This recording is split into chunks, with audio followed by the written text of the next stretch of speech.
بسم اللہ الرحمن الرحیم اللہم صلی علی محمد وعلی آل محمد کما صلیت علی ابراہیم وعلی آل ابراہیم انک حمید مجید اللہم بارک علی محمد وعلی آل محمد کما بارکت علی ابراہیم وعلی آل ابراہیم انک حمید مجید۔ بسم اللہ الرحمن الرحیم۔ صلح حدیبیہ اور بیعت رضوان۔ پیارے رسول صلی اللہ علیہ وآلہ وسلم نے ذی القعدہ سن 6 ہجری کے شروع میں مکہ معظمہ کا ارادہ فرمایا اور عمرے کا احرام باندھا۔ صحابہ کرام رضی اللہ عنہم کے 1500 افراد پر مشتمل ایک بڑی جماعت آپ صلی اللہ علیہ وآلہ وسلم کے ساتھ ہوئی۔ حدیبیہ ایک کنویں کا نام ہے جو مکہ معظمہ سے 3 میل کے فاصلے پر ہے۔ اسی کنواں نسبت سے گاؤں کا نام بھی حدیبیہ مشہور ہے۔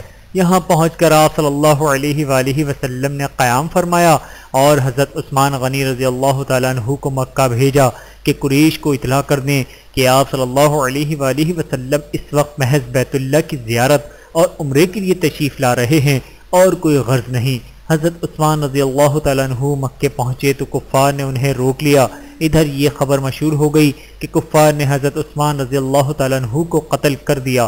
پیارے رسول صلی اللہ علیہ وآلہ وسلم کو یہ خبر پہنچی تو آپ صلی اللہ علیہ وآلہ وسلم نے ایک ببول کے درخت کے نیچے صحابہ کرام رضی اللہ عنہم سے خون عثمان کا بدلہ لینے پر بیعت لی، جس کو بیعت رضوان کہا جاتا ہے۔ بعد میں معلوم ہوا کہ یہ خبر غلط تھی، بلکہ قریش نے سہیل بن عمرو کو شرائط صلح طے کرنے کے لیے بحیثیت وکیل بھیجا۔ حسب ذیل شرائط طے ہو کر عہد نامہ لکھا گیا۔ نمبر 1، مسلمان اس وقت واپس جائیں۔ نمبر 2، آئندہ سال آئیں، عمرہ کریں اور صرف 3 دن قیام کر کے چلے جائیں۔ نمبر 3، ہتھیار لگا کر نہ آئیں، تلوار ساتھ ہو تو وہ نیام میں رکھیں۔ نمبر 4، مکے سے کسی مسلمان کو اپنے ساتھ نہ لے جائیں۔ نمبر 5، اگر کوئی مسلمان مکے میں رہنا چاہے تو اسے منع نہ کریں۔ نمبر 6، اگر کوئی شخص مکے سے مدینہ چلا جائے تو آپ صلی اللہ علیہ وآلہ وسلم اسے واپس کر دیں۔ نمبر 7، اگر کوئی شخص مدینے سے مکے آ جائے تو کفار اس پہ واپس نہ کریں۔ یہ تمام شرائط اگرچہ مسلمانوں کے خلاف تھیں اور بظاہر مغلوبانہ صلح تھی، لیکن اللہ تعالیٰ نے اس کا نام فتح رکھا اور اسی سفر میں سورہ فتح نازل ہوئی۔ صحابہ کرام رضی اللہ عنہم کو اس طرح دب کر صلح کرنا سخت ناگوار تھا۔ حضرت عمر رضی اللہ تعالیٰ عنہ نے اصرار کے ساتھ آپ صلی اللہ علیہ وآلہ وسلم کی خدمت میں عرض بھی کی، لیکن آپ صلی اللہ علیہ وآلہ وسلم نے فرمایا، مجھے اللہ تعالیٰ کا یہی حکم ہے اور اسی میں ہمارے لیے فلاح پوشیدہ ہے۔ چنانچہ بعد کے واقعات نے اس معاملے کو حل کر دیا، کیونکہ اس صلح کی بدولت اطمینان کے ساتھ مکہ اور مدینہ کے درمیان آمد و رفت شروع ہو گئی۔ کفار آپ صلی اللہ علیہ وآلہ وسلم کی خدمت میں اور مسلمانوں کے پاس آنے جانے لگے اور اسلامی اخلاق کی کشش نے ان کو کھینچنا شروع کر دیا۔ مورخین کا بھی بیان ہے کہ اس عرصے میں اس قدر کثرت سے لوگ اسلام میں داخل ہوئے کہ اتنے کبھی نہیں ہوئے تھے، اور در حقیقت یہ صلح فتح مکہ کا پیش خیمہ تھی۔ فتح مکہ۔ اہل مکہ 2 سال تک صلح حدیبیہ کی شرائط پر عمل کرتے رہے، لیکن اس کے بعد خلاف ورزی شروع کر دی۔ پیارے رسول صلی اللہ علیہ وآلہ وسلم نے جب یہ دیکھا تو آپ صلی اللہ علیہ وآلہ وسلم بھی جنگ کی تیاری کرنے لگے۔ آخر کار 10 رمضان سن 8 ہجری کو آپ صلی اللہ علیہ وآلہ وسلم 10,000 کا لشکر لے کر مکے کی طرف روانہ ہوئے اور شہر سے چند میل کے فاصلے پر پڑاؤ ڈال دیا۔ اتنی خاموشی کے ساتھ لشکر نے سفر کیا کہ کانو کان کسی کو خبر نہ ہو سکی۔ مکے والوں نے جب اتنا بڑا لشکر سر پر دیکھا تو ان کے ہاتھوں کے طوطے اڑ گئے۔ ان کا سردار ابو سفیان خود رات کی تاریکی میں لشکر کا اندازہ لگانے کے لیے آیا، مگر وہ پہچان لیا گیا اور اسے گرفتار کر کے پیارے رسول صلی اللہ علیہ وآلہ وسلم کی خدمت میں پیش کیا گیا۔ ابو سفیان کی اسلام دشمنی کے تمام کارنامے نظروں کے سامنے تھے، جس کے نتیجے میں انہیں قتل کی سزا ملنی چاہیے تھی، لیکن محسن انسانیت صلی اللہ علیہ وآلہ وسلم نے مسکراتے ہوئے فرمایا، ابو سفیان جاؤ، آج تمہارے سارے قصور معاف کیے جاتے ہیں۔ صرف اسی پر بس نہیں بلکہ جو تمہارے گھر میں داخل ہو جائے گا اسے بھی پناہ دی جائے گی۔ صبح ہوتے ہی مسلمانوں کا لشکر شہر میں داخل ہونا شروع ہو گیا۔ جس شہر کے لوگوں نے آپ صلی اللہ علیہ وآلہ وسلم کو نکال دیا تھا، آج اسی شہر میں فاتحانہ داخل ہو رہے تھے، مگر گردنیں شکر و احسان کے بوجھ سے جھکی ہوئی تھیں اور زبان پر یہ کلمات تھے: تمام تعریفیں اس اللہ کے لیے خاص ہیں جس نے اپنے کلمے کو بلند فرمایا، اپنے بندے کی مدد فرمائی اور دشمنوں کو کچل دیا۔ آگے آگے یہ اعلان ہو رہا تھا کہ جو ہتھیار ڈال دے گا یا ابو سفیان کے ہاں پناہ لے گا یا اپنا دروازہ بند کر لے گا اسے پناہ دی جائے گی۔ کعبے کو بتوں سے پاک کر دیا گیا۔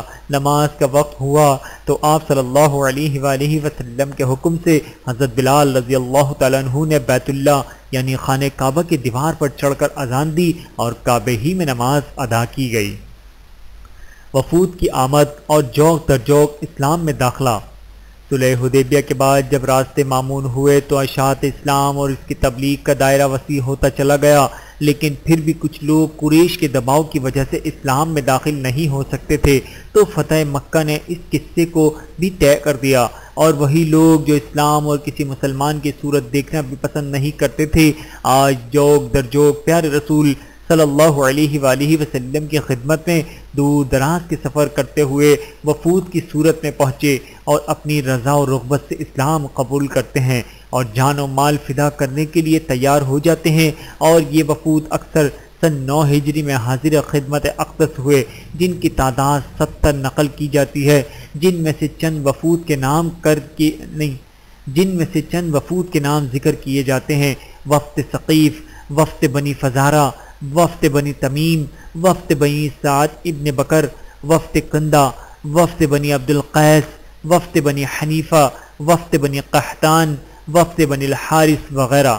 اس طرح پیادہ اور سوار وفود پیارے رسول صلی اللہ علیہ وآلہ وسلم کی خدمت میں حاضر ہو کر اسلام لاتے رہے، یہاں تک کہ 10 ہجری میں آپ صلی اللہ علیہ وآلہ وسلم کے ساتھ حج میں 1 لاکھ سے زیادہ مسلمان تھے، اور جو لوگ آپ صلی اللہ علیہ وآلہ وسلم کے ساتھ کسی وجہ سے حج میں شریک نہیں تھے ان کی تعداد اس سے کئی گنا زیادہ تھی۔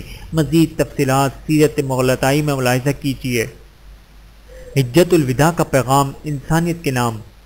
پیارے رسول صلی اللہ علیہ وآلہ وسلم نے ہجرت کے 10ویں سال حج کا ارادہ فرمایا تو 1 لاکھ سے زیادہ صحابہ کرام رضی اللہ عنہم آپ صلی اللہ علیہ وآلہ وسلم کے ساتھ جانے کے لیے تیار ہو گئے۔ ہر طرف مسلمان ہی مسلمان نظر آ رہے تھے۔ آپ صلی اللہ علیہ وآلہ وسلم کا یہ پہلا اور آخری حج تھا، اس لیے اس کو حجت الوداع کہتے ہیں۔ صحابہ کرام رضی اللہ عنہم آپ صلی اللہ علیہ وآلہ وسلم کے ساتھ حج کے مراسم ادا کر کے واپس آئے۔ اسی موقع پر آپ صلی اللہ علیہ وآلہ وسلم نے اونٹنی پر سوار ہو کر میدان عرفات میں لوگوں کو دسذیل ارشادات خطاب فرمائے جو ہر مسلمان کو اپنے صفحہ دل پر لکھ لینے چاہیے۔ نمبر 1، اے لوگو میری بات کو اچھی طرح سنو اور سمجھ لو، نامعلوم کہ آئندہ سال پھر میں تم سے مل سکوں یا نہیں۔ نمبر 2، اے لوگو تمہارے خون، تمہارے مال اور تمہاری عزتیں ایک دوسرے پر ایسی ہی حرام ہے جیسا کہ تم آج عرفے کے دن کی اس شہر مکہ کی اس مہینے ذی الحج کا احترام کرتے ہو۔ نمبر 3، اے لوگو تمہیں ان قریب اپنے پروردگار کے سامنے حاضر ہونا ہے اور وہ تم سے تمہارے اعمال کے بارے میں سوال کرے گا۔ خبردار میرے بعد گمراہ نہ ہو جانا کہ ایک دوسرے کی گردنیں کاٹنے لگو، اس لیے جس شخص کے پاس کسی کی امانت ہو وہ اس کو ادا کر دے۔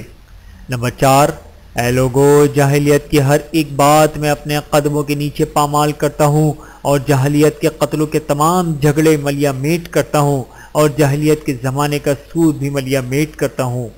نمبر 5، اے لوگو تمہاری عورتوں کے تم پر کچھ حقوق ہیں اور ان پر تمہارے کچھ حقوق ہیں، اس لیے کوئی کسی کا حق نہ مارے۔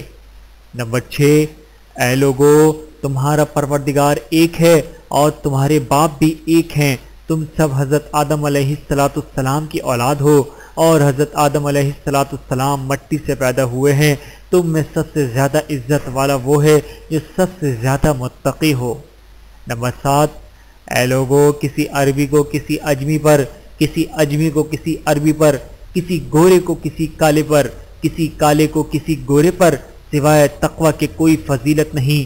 مسلمان آپس میں بھائی بھائی ہیں، جو خود کھاؤ وہی اپنے غلام کو کھلاؤ، جو خود پہنو وہی ان کو پہناؤ، میں تمہارے درمیان دو چیزیں چھوڑ کر جا رہا ہوں، اگر تم نے ان کو مضبوط پکڑ لیا تو کبھی گمراہ نہ ہوگے۔ وہ دو چیزیں اللہ کی کتاب قرآن اور میری سنت ہے۔ اس کے بعد آپ صلی اللہ علیہ وآلہ وسلم نے سب سے دریافت فرمایا، کیا میں نے پیغام پہنچا دیا؟ سب نے ایک زبان ہو کر جواب دیا، بے شک آپ صلی اللہ علیہ وآلہ وسلم نے پیغام پہنچا دیا۔ اس کے بعد آپ صلی اللہ علیہ وآلہ وسلم نے سب سے دریافت فرمایا، کیا میں نے پیغام پہنچا دیا؟ سب نے ایک زبان ہو کر جواب دیا، بے شک آپ صلی اللہ علیہ وآلہ وسلم نے پیغام پہنچایا ہی نہیں بلکہ اس کا حق ادا کر دیا۔ پھر آپ صلی اللہ علیہ وآلہ وسلم نے آسمان کی طرف انگلی اٹھائی اور فرمایا، اے اللہ تو گواہ رہنا، حاضرین کو چاہیے کہ یہ پیغام غائبین تک پہنچا دیں۔ مزید تفصیلات سیرت کی دیگر مفصل معتبر کتابوں میں ملاحظہ کیجیے۔ پیارے رسول صلی اللہ علیہ وآلہ وسلم کی وفات۔ پیارے رسول صلی اللہ علیہ وآلہ وسلم کو حج سے واپس آنے کے بعد سفر کی آخری تاریخوں میں بہت تیز بخار آیا اور سر میں شدید درد شروع ہو گیا۔ علاج کے باوجود درد میں کمی نہ آئی، بیماری روز بروز بڑھتی گئی۔ تکلیف کی شدت سے آپ صلی اللہ علیہ وآلہ وسلم بار بار بے ہوش ہو جاتے۔ آخر کار آپ صلی اللہ علیہ وآلہ وسلم 12 ربیع الاول بروز دوشنبہ سن 11 ہجری کو اس دنیا سے رخصت ہو گئے۔ ان للہ و انا الیہ راجعون۔ ترجمہ، بلا شبہ ہم سب اللہ ہی کے لیے ہیں اور اسی کی طرف لوٹ کر جانے والے ہیں۔ سورۃ البقرہ آیت نمبر 156۔ اس وقت آپ صلی اللہ علیہ وآلہ وسلم کی عمر مبارک 63 سال کی تھی۔ اسی حجرے میں آپ صلی اللہ علیہ وآلہ وسلم کو دفن کیا گیا جس میں آپ صلی اللہ علیہ وآلہ وسلم کا قیام تھا۔ اب یہی روضہ نبوی گنبد خضرا کہلاتا ہے۔ ویڈیو دیکھنے کا بہت شکریہ۔ مزید ویڈیوز دیکھنے کے لیے ہمارے چینل کو سبسکرائب کریں۔ اگر ویڈیو پسند آئے تو لائک کریں۔ اچھی بات کو دوسروں تک پہنچانا صدقہ جاریہ ہے۔ جزاکم اللہ خیرا کثیرا۔ اپنا اور اپنے پیاروں کا بہت زیادہ خیال رکھیے گا اور مجھے دعاؤں میں یاد رکھیے گا۔ Take care. اللہ حافظ۔